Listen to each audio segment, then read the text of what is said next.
Okay, good morning. It's my good pleasure. Actually, I think it's so interesting panel, and so I'm honored to be on this panel and to provide different perspectives. So I think it will be very interesting.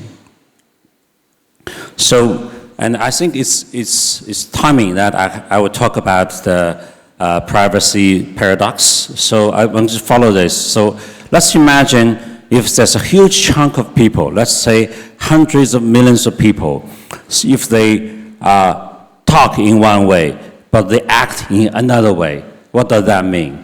So I think there are several possibilities. One possibility is that they talk, express their wish, but in reality they have no choice. That's one possibility.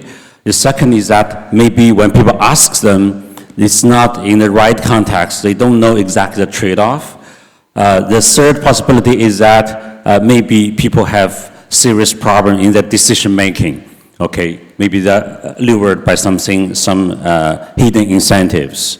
So, and we do not know those hypotheses. So I would like to shed some light on that using the data today.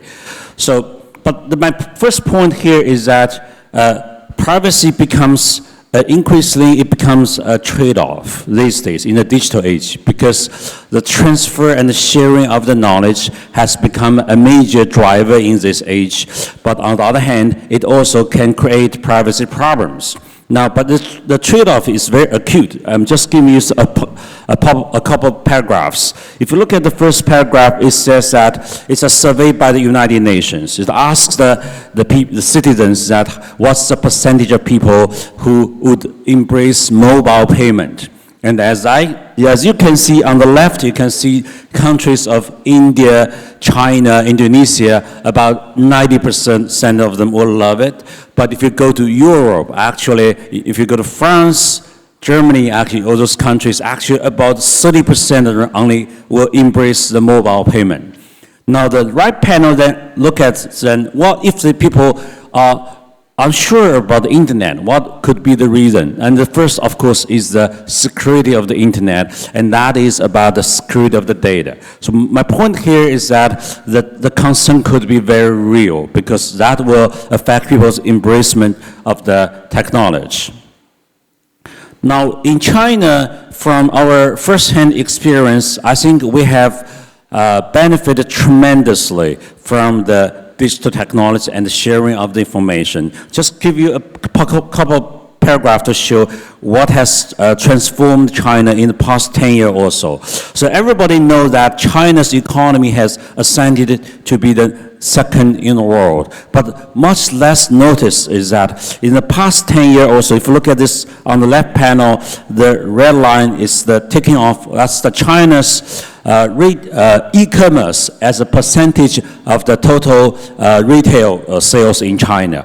That percentage back to actually about 10 years ago is very little, but it has now it accounts for about a quarter of the retail sales in China. So China, what this really says is that China's economy is not only more and more consumption driven, it's also more and more e-consumption driven. So China has transformed itself into a mobile device-based live country.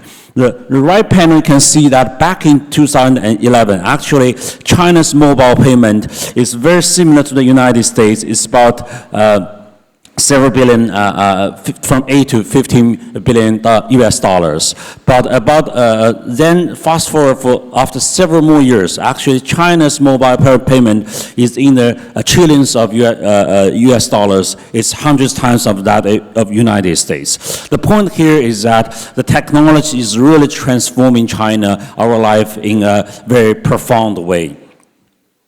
And that is related to how we embrace the technology. And this paragraph here just shows that in China, the people who use the internet, the online e-commerce, other stuff, the most active ones are not the richest people. Actually, they are the average Joes. And the first panel shows that if you look at the horizontal axis is the per capita GDP, and you can see that so there's pretty much no relation between the percentage of the e-consumption out of the consumption as no relation between this and their income level at the GDP level. The middle panel is particularly interesting. It shows that even in the poorer province, the number of varieties they buy online is much higher, and that's very understandable because they don't have good supermarkets, so that compensates the lack of that richness. And finally, in the poorer regions, actually, their e-consumption grows faster. So the point here is that it's kind of inclusive, and this is also this is a finance part. I think you can see that the red color represents the least finance inclusive just several years ago, 8 years ago. But you can see the color has very converged after 6-7 years in this process. The point here is that China is transforming into a country embracing the mobile payment, mobile consumption, e-consumption, and technology per se. So my first point is that unless you understand the right trade-off, and the trade-off becomes much more acute in the digital age, then it's much harder to make the judgment. And so it is a trade-off. So actually, I think everybody, to some extent, would agree with. And I think rightfully that to assess this trade-off, the privacy concern is the key. So concern is the middle. So our experience, our sense of lack of security, etc., will determine our concern, and it will build some kind of the trust system. The lack of trust, or to some degree, we can trust this environment, and also that will affect our legal decision, and that is also a cultural thing. So it's kind of complicated, but in the middle is a privacy concern. Now, I'm going to try to provide some evidence to show that actually we can learn something from this trade-off. So here, actually, you can think Alipay is one of those apps that have no choice because you have hundreds of million people have to use it. So exactly, they have no choice. So they have this cancellation part, but I kind of agree it's very hard to choose. Now, what's interesting is that in China, they have a lot of, these days, they have a lot of something called mini program, 小程序, okay? So what is mini program? Essentially, in Alipay, you can click to get that into their kind of temporary app. It's a very simplified app. You can use it very flexible way, okay? But then you have to exchange information for that. But what's interesting is that you have like tens of thousands of new little apps, and those apps, they have different requirement of information, and they have some of them are more necessary, some of them just you can refuse to give the data because it's not that important. So that gives a variety of the information, the necessity that is different from Alipay to see if people have a choice. Now, what you can see is that in the past years, there's a tremendous increase of the embracement of these mini programs. Now, about 50% of the Alipay users, they use this, which means around 300 to 400 million users, which is a huge chunk of people. More and more, they embrace this the mini programs. And as you can see that different programs, they require very different level of the information. So they do have a choice. Do I want to give this much information or less? Okay, and you can see that this is from Alipay. You can see that the youngest people tends to pay most attention. They read the protocols on the privacy, this or that. So they care about this most. But actually, the young people, they are also increase the fastest in terms of embracing the mini programs. So on one hand, they care about the privacy. On the other hand, embrace the mini programs because they want to share information in exchange for the convenience. So you can see this is a trend. Now, overall, you can see that the cancellation rate of the mini program is about 1%. Sometimes it goes up because there's some of the event, this or that, people, they read it from newspaper, they're kind of a little bit more scared. But otherwise, you can see that the cancellation rate is about 1%, and it's going down a little bit. And now, if we separate them into different categories, because some of them is like finance, then it requires more sensitive information, some is less. You can see that overall it's kind of there's some volatilities, but overall the cancellation rate is similar. And what this shows is that more popular programs on the horizontal axis, the cancellation rate is getting lower. That means that people like some app that actually it's not quite a trade-off. Actually, the cancellation rate will go down. But then there is indeed information difference will cause different choice. On the left panel, you can see that there's very little sensitive information. So the trade-off is flat but on the right-hand side, the trade-off is much more vertical, which means if I have to release more information, I care relatively more. You can see the trade-off is more acute. People do care about it. And among the people who are in Alipay, they put more attention to reading the privacy protocols. We would like to see this group of people, how do they choose different mini programs. You can see that indeed their trade-off is also more vertical, relatively speaking, so that some people care about more, and it also depends on the information level, they also care about more. But what this panel show here is that the red line essentially is one that do not require sensitive information, and the blue line is some of the program requiring that. You can see that most of the volatility is driven by the ones that require relatively more sensitive information. So people do care about the degrees of sensitivity of the information. But overall, the trend is that the cancellation rate is not very high. People embrace it, and even young peoples. And you can see that actually the one thing is that why is that the case? This is look at actual complaints for the Alipay for the Alipay. You can see that the complaints related to privacy the number is very low. It's 1 out of 10 million.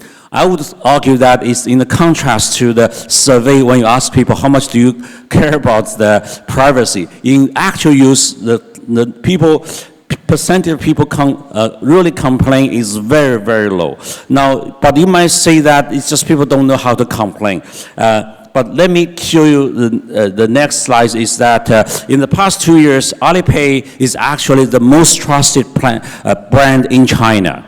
It's compared to the Android, to the Huawei, Microsoft, other ones. Alipay is actually the most trusted brand in China consecutively. So even compared to other brands, people trust it.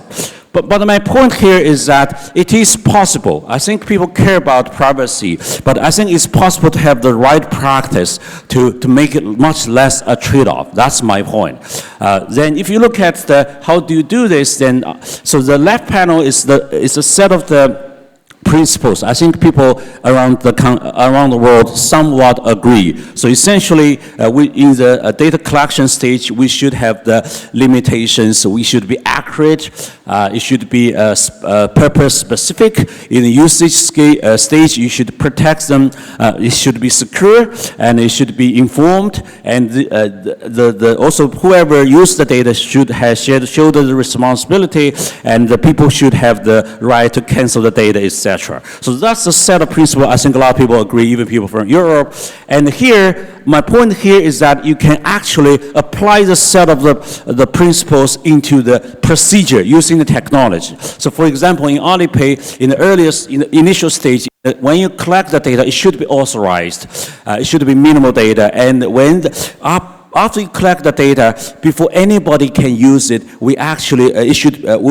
this should be encrypted. So if anybody steal it, they don't know how to use it. It should be desensitized, which means wipe off the sensitive information. Then after that, people inside can start to use it. And then also that's the same thing in the exchange of the data. And finally, you have the right to cancel the cancellation of the data. And also there's more and more technology coming up that can solve the privacy problems. This is just something called zero knowledge method. So essentially, you can share the data with somebody else without actually exchanging the data. So that in that way, and you cannot trace back the original data. So in this way, then you can have the benefits of the big data, to people sharing the data without actually exchanging the data. So that's more and more methods like that. And this also using the new cryptographic techniques based on blockchain stuff to better protect the money balance and identities, etc. So my point here is that new technology is coming up. So the effect of this, I think, we hope in the big data age, in any country, should be something like, we know you, but we do not know who you are. So we know you because it's like understand the customers, provide a better service, but it doesn't know who you are. Okay, so that doesn't really, it controls the level of the privacy infringement. So let me conclude. As always, technology always brought challenge and opportunities. But technology in this age becomes a bigger challenge for privacy because the exchange of the information, on one hand, is a driver of the information age. On the other hand, it could create more problems. But then we need to understand the right trade-off to make the right decisions. And this trade-off is actually different for different culture, different development stage, and even for the same person under different contexts. There's something called privacy paradox. So it's kind of even difficult to define the problem.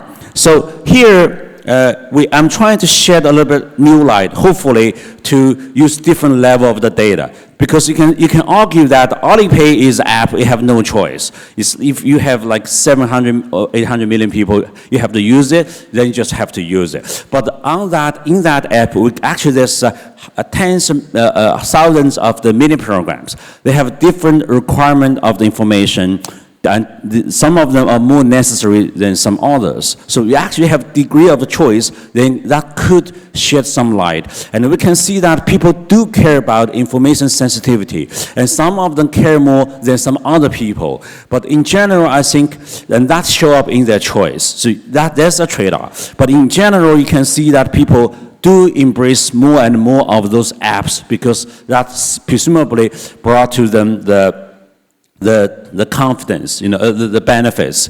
I'm not saying privacy is not important. I'm saying as using the real data, which is by hundreds of millions of people to show that they embrace this. But here, within our context, I do believe privacy is important. The importance here is that you have to have certain principles and apply the technology to apply those user-centric principles. And if you do it this way, then I think it becomes much less a trade-off. It is possible to use a lot of the internet, a lot of the mobile applications without infringing much, worry so much about the privacy issues. I think it is possible. And technology can always brought the challenge, then a lot of time it also brought the solutions. In fact, back in the 1920s, actually, when a telephone was used, one of the major argument is article in New York Times point out that the major result of using the telephone is the infringement of the privacy. So we learned how to solve that problems. I think we can also learn that today. Then finally, I think good practice can make this much less a trade-off. And finally, I think we need to seriously think about these issues. But on the other hand, we probably also shouldn't forget about the principle of the market mechanism. So I think in the past hundreds of years, we've always concerned that companies will hurt the consumers. But I think starting from Adam Smith, the market principle says that somehow companies act in their own interest. Then somehow in the end, they actually can serve the good of the society. So anyway, so this is, I'm trying to add a little bit more evidence to add to the richness of our understanding, and I looking forward to our exchange. Thank you.